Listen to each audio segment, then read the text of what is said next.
राजनीति संभावनाओं का खेल होता है। यहां कब कौन किसके साथ हो जाए और किसके खिलाफ हो जाए, इसका अंदाजा लगाना बड़ा मुश्किल होता है।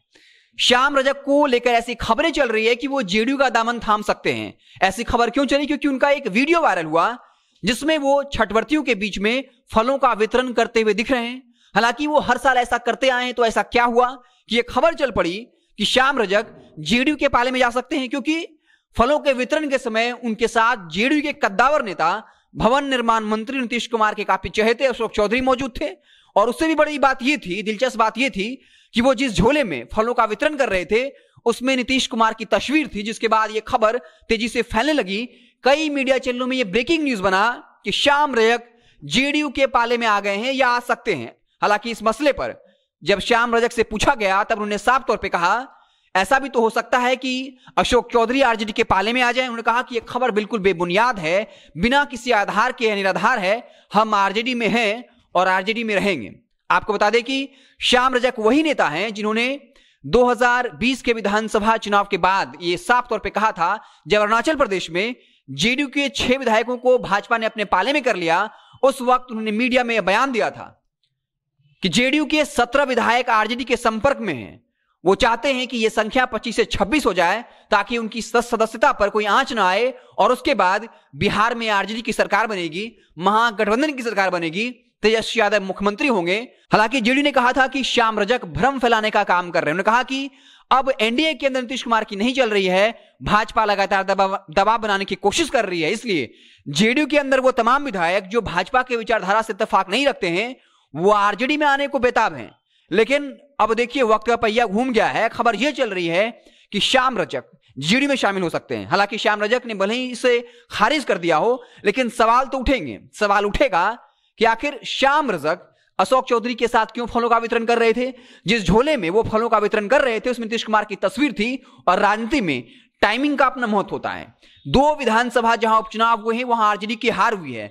जेडीयू लगातार तेजस्वी यादव पर, कोई उन्हें रणछोड़ दास कह रहा है तो लगातार उन्हें कोई प्रवासी नेता कह रहा है, लालू यादव को भी जेडीयू नेता नहीं बख्श रहे हैं। ऐसे वक्त में श्याम रजक का अशोक चौधरी के साथ खड़ा होना, फलों का वितरण करना और उस झोले में जिससे वो फलों का वितरण कर रहे हैं उसमें नीतीश कुमार की तस्वीर होना, यह कई तरह से कई सवाल खड़ा कर रहा है। और आपको बता दें कि ये वही अशोक चौधरी हैं जो जेडीयू के पाले में कई विधायकों को ला चुके हैं।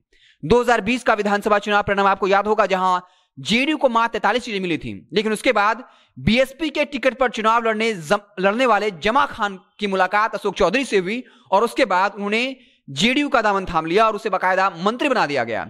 लोजपा के टिकट पर चुनाव लड़ने वाले राजकुमार सिंह जो मटिहानी से चुनाव जीते थे, उनकी मुलाकात अशोक चौधरी से हुई। फिर वो जेडीयू के पाले में आ गए निर्दलीय विधायक सुमित सिंह, जिनकी मुलाकात पहले अशोक चौधरी से होती है और फिर जेडीयू के पाले में चले जाते हैं। तो ऐसे परिस्थिति में जब श्याम रजक की मुलाकात अशोक चौधरी से होती है तो यह कयास तो लगाया ही जाएगा कि क्या श्याम रजक का आरजेडी से मोह भंग हो गया है।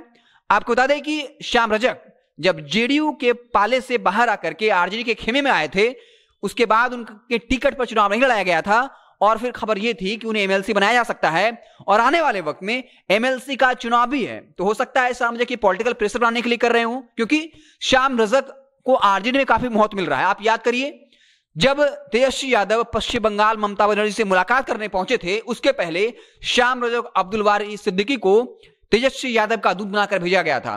दोनों विधानसभा में जब उपचुनाव हो रहे थे, जब गिनती हो रही थी, कुशेश्वर स्थान में जहां तेजस्वी यादव अब्दुल वारी सिद्दीकी के साथ मौजूद थे, तो वहीं तारापुर में जगदानंद सिंह के साथ श्याम रजक मौजूद थे। लेकिन हो सकता है कि आने वाले वक्त में एमएलसी का चुनाव होना है और श्याम रजक शायद चाहते हो कि उन्हें एमएलसी बनाया जाए।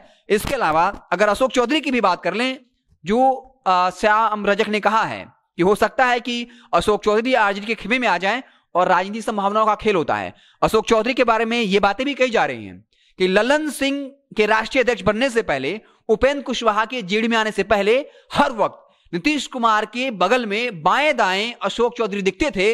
लेकिन जब से उपेंद्र कुशवाहा जेडीयू के पाले में आए हैं, उसके बाद अशोक चौधरी की दूरी कहीं ना कहीं नीतीश कुमार से बढ़ती हुई दिख रही है। अब वो नीतीश कुमार के बगल में नहीं दिखते हैं। नीतीश कुमार के बगल में कोई दिखता है तो वो है ललन सिंह और उपेंद्र कुशवाहा। तो हो सकता है कि अशोक चौधरी आरजेडी के पाले में आ जाए। ये तमाम कयास लग रहे हैं, तमाम संभावनाएं जताई जा रही हैं और राजनीति संभावनाओं का खेल है, कौन कब किसके साथ हो जाए, कौन किसके खिलाफ हो जाए। हो सकता है कि अशोक चौधरी और श्याम रजक के रिश्ते काफी अच्छे हैं, पुराने रिश्ते हैं, तो दोनों पॉलिटिकल प्रेशर क्रिएट करना चाहते हो ताकि उनको पार्टी में वही सम्मान, वही रुतबा उनका बरकरार रहे। आप देखते रहें जनता जंक्शन। जैसे ही कोई बड़ी खबर आएगी, फिर कोई नया पॉलिटिकल डेवलपमेंट होगा तो उससे हम आपको इत्तला करेंगे। बहुत बहुत धन्यवाद।